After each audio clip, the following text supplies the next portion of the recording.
Welcome to Singapore Property Talk Law. We are going to be taking a deep dive into the Kwek family feud. Oh, fascinating. Yes, it's this battle for control of city developments, It's limited CDL. CDL, that's right. Yeah, This story, it kind of mixes that family drama right. with that high-stakes business, and everyone's talking about it. Well, it really highlights the complexities of family businesses, right? Totally. Especially when they grow into these sprawling empires like this. Yeah, yeah. I mean, the decisions made at the top, they don't just affect the family. Right. It affects the employees, the shareholders, even the wider Singaporean economy. For sure. So before we get into the feud itself, let's kind of set the scene here. Okay. Paint a picture of the Kwek family business. What exactly is Hong Leong Group, and how did they become so influential? So it all goes back to 1941 with Kwek Hong Peng, the family patriarch. Right. And he founded what would become the Hong Leong Group. And it's grown into this massive, truly massive conglomerate. Yeah, you're talking property development, you're talking hotels, financial services, you name it. Wow. They probably have a hand in it. I was actually looking at their portfolio, and it's really mind-boggling. It is. I mean, they're in almost 30 countries. They own these iconic landmarks, like the Millennium Hilton Oh, wow. in New York's Times Square Yeah. and the Biltmore in London. It seems like they just have this knack for snapping up all the best properties. Exactly. And that's actually something that Kwek Leng Beng, the current patriarch, is known for. Oh, He's been described as a shrewd businessman right. with a keen eye for value. Mm-hmm. Under his leadership, they acquired a controlling stake in CDL Right. back in 1972, and it really became their flagship company. And that wasn't easy, right? Because CDL wasn't doing great back then. No, not at all. Yeah. You're absolutely right. They managed to turn the company around, Wow. and it's now one of Singapore's largest property developers. Think City Square Mall, think the Republic Plaza, countless residential projects. They even pulled off that legendary deal, Yeah. buying the Plaza Hotel from Donald Trump in 1995, No way. and later selling it for almost double the price. Oh, that's amazing. Yeah. That's a real estate masterclass. Okay, so where does Sherman fit into all this? He's been running CDL for a while now, haven't he? Yeah, Sherman Kwek, he took over as CEO back in 2018, Okay. and he was basically tasked with expanding the business, Okay. especially in China. He joined the company in 2010, All right. so he's had plenty of time to learn the ropes. And this is where things start to get a little bit complicated, right? Because it seems like this whole family feud stems from this big investment in China that didn't go so well. It does seem to be the catalyst. Yeah. We're talking about Sincere Property, Oh. a Chinese developer that CDL invested heavily in. Right. But then, of course, the pandemic hit, and the Chinese property market took a downturn, and CDL ended up taking a massive loss, like a $1.9 billion loss. Wow, that's a lot of money. Sis. Even for a big company like CDL. Even for them. I can imagine that probably didn't sit well with Kwek Leng Beng. Well, he publicly blamed Sherman for the investment. Yeah. Called it a debacle, actually. Oh. And it seems that this disagreement, Yeah. combined with some other tensions that were already there, led to, well, everything that happened earlier this year. Okay, so let's talk about this so-called coup. Okay. What exactly happened, and why is everyone using this kind of strong language? So it all started on Chinese New Year Eve, Okay. which, as you can imagine, not a typical day for boardroom shakeups. Right? 2 new independent directors were appointed to the CDL board. I see where this is going. That's a pretty bold move, especially on a holiday. Right. I have a feeling this wasn't just a normal routine appointment. You're catching on quickly. Okay. Kwek Leng Beng claims that these appointments were made in a way that bypassed normal procedures. And that raised concerns about a potential power grab.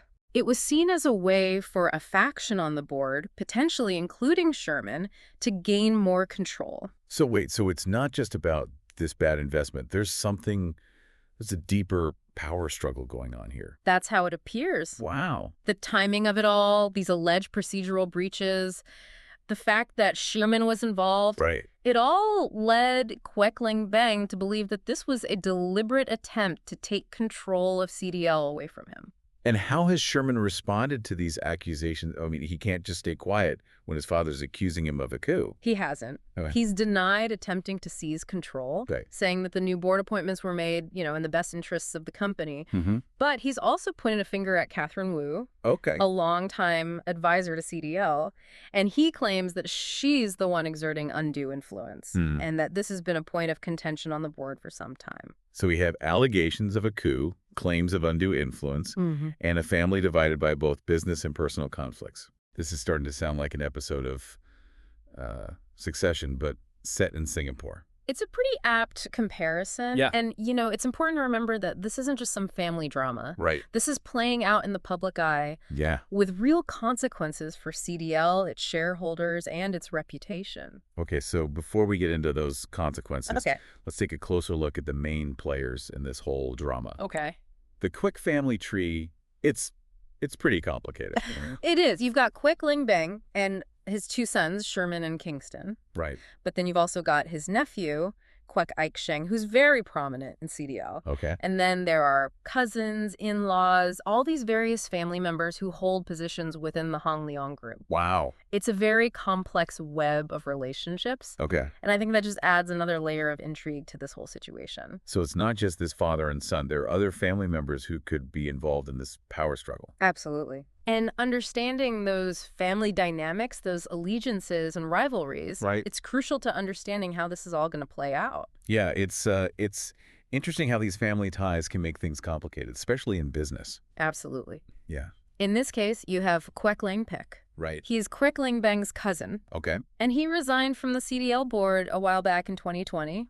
Yeah, I remember that. It was over disagreements about, you remember that sincere property investment we talked about? Right. So this whole episode with Sherman, it might be, suggesting a bit of a pattern of tension within the family about the direction of the company. Yeah, so it's not just a father-son thing. No. We've got cousins, maybe different parts of the family. Right. All with their own interests in play. Exactly. And you mentioned Kwek Eik Sheng, the nephew. Yes. Where does he stand in all of this?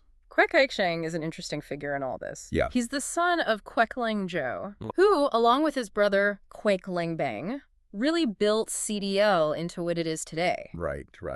He's currently the group chief operating officer. Okay. So he's deep in the company's operations. So he's not just some distant relative. He's a major player. Oh, absolutely. At CDL. Yeah.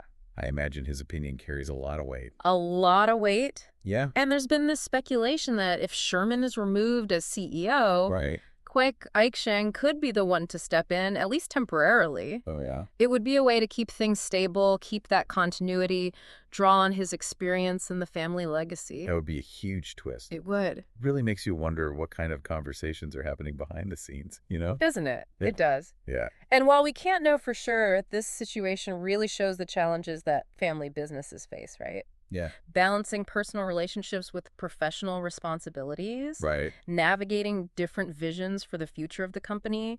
Ensuring transparency and accountability. It's got to be tough. It's not easy. Yeah. It's not easy at all. And the Kwek family is under so much scrutiny right now. They are. I mean, the media, the public, analysts, everyone is watching to see what happens next. Everyone. So what do you think? Well, what are some of the potential outcomes you see? I think one possibility is that Sherman is removed as CEO. Okay. And in that case, as we talked about, Kwek Eik Sheng might be a natural successor. Right. Or they might bring in someone from outside the family. Right. Another possibility is that they reach some sort of compromise.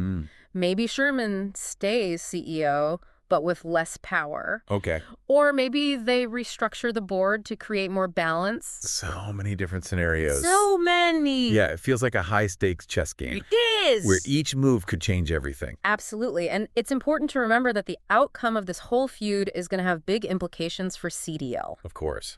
We've seen the company's shares suspended. Right. Analysts are downgrading their outlook. Investors are nervous, and understandably so. Right, because while this family drama plays out, the business doesn't just stop, No, it does. CDL has projects to finish, deals to make, a reputation to protect. Exactly. And the situation really raises these questions about corporate governance, right? Yes, it does. The allegations of these bypass procedures and undue influence, Right. it highlights the need for clear rules and processes, especially in family-run businesses. Yeah. It's about making sure that decisions are made for the good of the company and all its stakeholders, Right. not just to benefit one person or a faction. So this whole situation really underscores the importance of transparency and accountability. It does. For CDL, but for any company, really. For any company, Yeah. investors, employees, the public, they all need to have confidence that a company is being run ethically and responsibly. Mm-hmm. This case is a good reminder that good corporate governance isn't just about checking boxes. It's about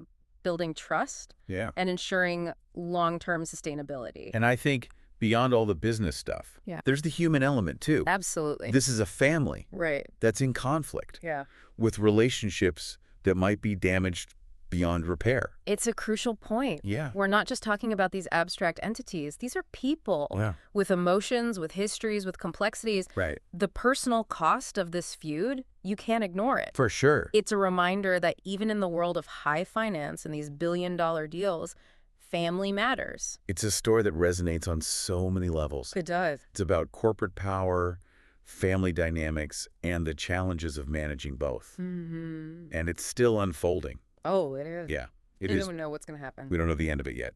Absolutely. So before we get to what this all means for our listener, I guess, what should people be paying attention to as this story continues? I think first, keep an eye on the legal side of things. Okay. The court case, it could bring a resolution, or it could drag on and create more uncertainty. Right. Second, watch how CDL performs. How do they navigate this turmoil? Yeah. Can they stay on top as a leading developer? That's a big question. And lastly, pay attention to the family dynamics. Will they find a way to mend things? Or is this rift going to be permanent? It's hard to say. It is. Yeah, these are the questions we'll be looking at as this saga continues. Absolutely. And, this isn't just a story about one family or one company. Oh. It brings up these bigger questions about corporate governance, about planning for the future, and about the challenges that come with managing a family business. Big questions.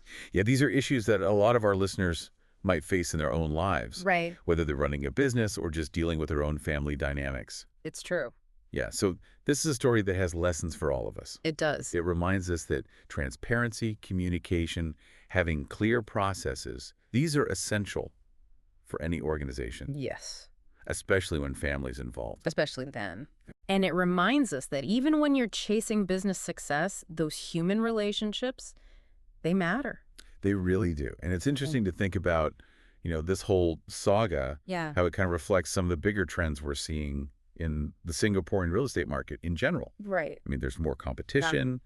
Consumer demands are changing. For sure. There's this big focus on sustainability now. Yeah. So how does this whole family feud fit into that bigger picture, do you think? I think it really shows the challenges that even these big established players like CDL are facing. Yeah. As they try to adapt to this changing landscape. Yeah. I mean, CDL has been a leader in sustainable development, right? Yeah, for sure. Projects like the Park Royal on Pickering. Amazing building. Won all sorts of awards for that innovative green design. It's beautiful. It is. Yeah. But can they keep that focus? Right. With all this going on? That's a good question. Yeah. And then you have to think about the impact on investor confidence. Huge. Yeah. When you have this kind of public fighting, it makes people wonder about the company's stability, about their decision-making. And that can have a real impact. Of course. On attracting investments, getting financing for new projects, maintaining their share price. It's all connected. It is. It's a good reminder that corporate governance, it's not just some theory, it has real consequences. So I guess the question is, what does all this mean for the average person here in Singapore? Right. Why should they care about this family feud? Well, for one thing, CDL is a major player in the property market here. Yeah. They develop residential, commercial, industrial properties. Right. So their decisions affect housing availability, affordability, how vibrant our city is, the jobs that get created. So when we talk about CDL, we're not just talking about some big company. No. We're talking about the places we live, we work, we shop. Exactly. Yeah, where we spend our time. And beyond that, this story raises questions about, I think, corporate responsibility. family values, the kind of legacy we leave behind. It's a lot bigger than just a business deal gone wrong. It is. It reminds us that even the most successful businesses are built on relationships. Yeah. And when those relationships break down, it can have really far-reaching consequences. So I guess as we wrap up our deep dive here into the Kwek family saga, Yeah. we're left with this sense of uncertainty, Definitely. but also a sense of opportunity. This is a turning point for CDL. It is. And the decisions they make now are going to have a huge impact on their future. Absolutely. And I think it's a moment for all of us to think about what guides our own decisions, you know? Yeah, that's a good point. Both personally and professionally. What kind of legacy do we want to build? Yeah. How do we balance ambition and doing the right thing? Right. These are the questions that the Kwek family is dealing with very publicly. Yeah. And there's something we can all learn from that. Well said. And as always, we want to encourage our listeners to stay informed. Keep asking questions, form their own opinions.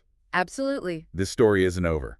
It's not. And we'll be here to help you understand what happens next. We will. So until then, keep exploring, keep questioning, and keep diving deep into the world of Singapore property. Thanks for listening.